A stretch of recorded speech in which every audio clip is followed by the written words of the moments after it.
Hello बच्चों, आइए प्रश्न को देखते हैं। तो प्रश्न में दिया है परमाणु कक्षक का अभिविन्यास निर्धारित होता है। तो यहाँ चार विकल्प दे रखे हैं। पहला है द्विगांशी क्वांटम संख्या, दूसरा है चक्रण क्वांटम संख्या और तीसरा है चुंबकीय क्वांटम संख्या और चौथा है मुख्य क्वांटम संख्या द्वारा। आइए मुख्य अवधारणा की चर्चा करते हैं। मुख्य अवधारणा, तो परमाणु कक्षक का अभिविन्यास निर्धारित होता है किसके द्वारा?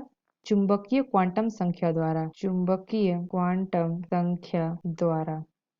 तो आइए अपना एक एक विकल्प करके देखते हैं कि इसका अर्थ क्या होता है। तो पहला क्या दे रखा है हमारा? पहला हमारा दे रखा है यानी कि ए द्विगांशी क्वांटम संख्या। तो द्विगांशी क्वांटम संख्या को हम एल से प्रदर्शित करते हैं। तो द्विगांशी क्वांटम संख्या क्या दिखाता है? उस कोश में वह किस उपकोष का है। तो कोश में वह किस उपकोष का है यह बताता है द्विगांशी क्वांटम संख्या, जिसको हम एल से प्रदर्शित करते हैं, जो कि हमारा क्या होता है? जो कि हमारा होता है L 0 से n-1। तो आइए अब बात करते हैं दूसरा चक्रण क्वांटम संख्या, यानी कि B दे रखा है चक्रण क्वांटम संख्या। तो चक्रण क्वांटम संख्या को हम S से प्रदर्शित करते हैं। तो यह क्या बताता है? कक्षक में उसका चक्रण किस दिशा में कर रहा है। तो चक्रण क्वांटम संख्या जिसे हम एस से प्रदर्शित करते हैं, कक्षक में उसका चक्रण किस दिशा में कर रहा है यह प्रदर्शित करता है। तो ये एस होता है, जो हम एस से इसको प्रदर्शित करते हैं। तो यह क्या होता है? एस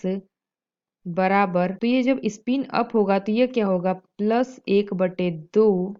अगर स्पिन डाउन होगा तो यह क्या होगा? -1/2। तो सी हमारा क्या है? सी हमारा है चुंबकीय क्वांटम संख्या। चुंबकीय क्वांटम संख्या, तो यह क्या होता है? तो चुंबकीय क्वांटम संख्या को हम एम से प्रदर्शित करते हैं। तो यह क्या बताता है? नाभिक के चारों ओर पाए जाने वाले इलेक्ट्रॉन के त्रिविम अभिविन्यास को दर्शाता है। तो इसे हम एम से प्रदर्शित करते हैं चुंबकीय क्वांटम संख्या।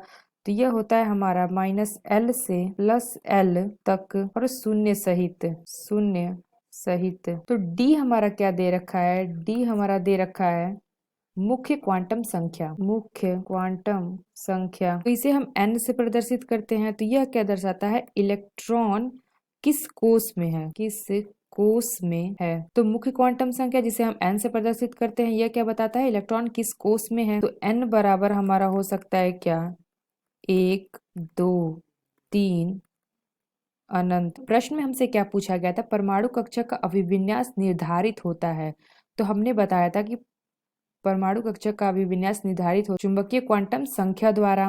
तो यहाँ पे जो चुंबकीय क्वांटम संख्या दे रखा है, नाभिक के चारों ओर पाए जाने वाले इलेक्ट्रॉन के त्रिविम अभिविन्यास को दर्शाता है। तो चुंबकीय क्वांटम संख्या उपकोष के अंदर के ऊर्जा स्तर को के बारे में भी बताता है। तो इसमें क्या होता है? चुंबकीय क्षेत्र की उपस्थिति में किसी उपकोष के विभिन्न कक्षाओं की ऊर्जाओं में अंतर उत्पन्न हो जाता है, जिससे परमाणु में इलेक्ट्रॉनिक संक्रमणों की संख्या की भी बढ़ जाती है, जिससे के परिणाम स्वरूप क्या होता है? स्पेक्ट्रम रेखाएं विभाजित हुई प्रतीत होती है।